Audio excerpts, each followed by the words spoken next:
পশ্চিমারা এখন খুব ভয় পাচ্ছে, কারণ রাসূল সাল্লাল্লাহু আলাইহি ওয়াসাল্লামের অনেক ভবিষ্যৎবাণী আছে কিয়ামত সম্পর্কে।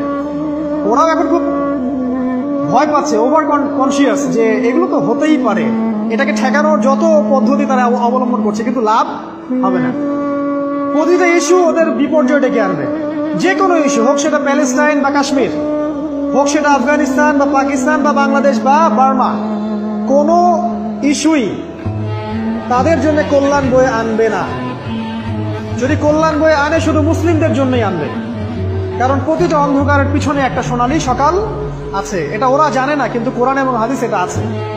অতএব কেউ ধৈর্যহারা হবেন না, ধৈর্যহারা হবেন না, এবং অধৈর্য হয়ে কোনো ইনিশিয়েটিভ নেবেন না, এমন কোনো ইনিশিয়েটিভ নেবেন না যার কারণে উম্মার ক্ষতি হয়। কারণ সামনে যে সময়টা আসছে, এটা আমাদের বিজয়ের সময়, ওদের বিজয়ের সময় নয়।